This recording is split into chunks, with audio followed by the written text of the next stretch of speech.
Hi learners, is glad to see you in Krishna's space. Today is the day 69 of our 300 days DSA journey. So it's time for our today's problem. Let's understand it. So today's problem is move zeros. Here we have given an integer array called nums and we have to move all zeros to the end of it while maintaining the relative order of the non-zero elements. Here they have given a note as well that we must do this in place without making a copy of the array. So now let's understand it more better with the help of examples. So as you can see in the example 1, we have given an array with elements 0, 1, 0, 3, 12.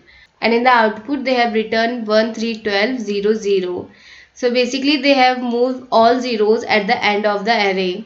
Same in example 2, they have given an array with element 0 and in the output they have written the array with element 0. So now let's understand how I approach this problem. So to solve this problem, I have used two-pointer approach here.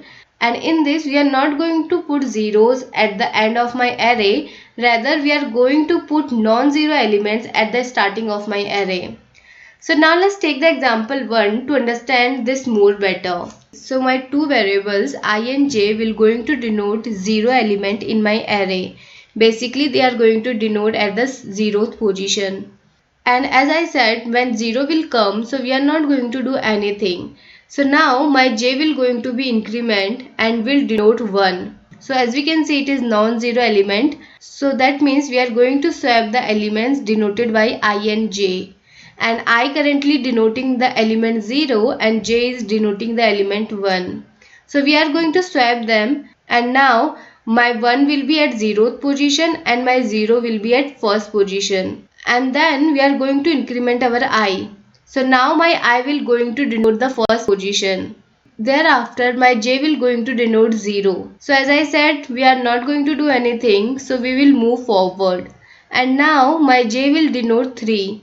So whenever the non-zero element will come, so we are going to swap the elements denoted by I and j. So I currently denoting the first position where 0 is there and j is denoting the third position where 3 is there. So now we are going to swap them and 3 will be at first position and 0 will be at third position. So now we are going to increment our I and my I will going to denote at second position. So thereafter my j will going to denote 12 and again non-zero element has come. So we are going to swap the elements denoted by I and j. So now my 12 will be at second position and my 0 will be at fourth position. So now we got the result where zeros are at the end of my array and non-zero elements are in the starting of my array. So that's how we are solving this problem and that's what I have done in my code. So I have created a variable called I and currently its value is 0 and thereafter I have run a loop in which I am finding out if my element denoted by j is non-zero or not. If it is non-zero, then we are going to swap the value denoted by I and j and going to increment our I. And in the last, we are going to return our array. So that's how I have solved this problem. If you guys have any other solution of it, do write it on comment. And thank you so much for watching this video and staying with me.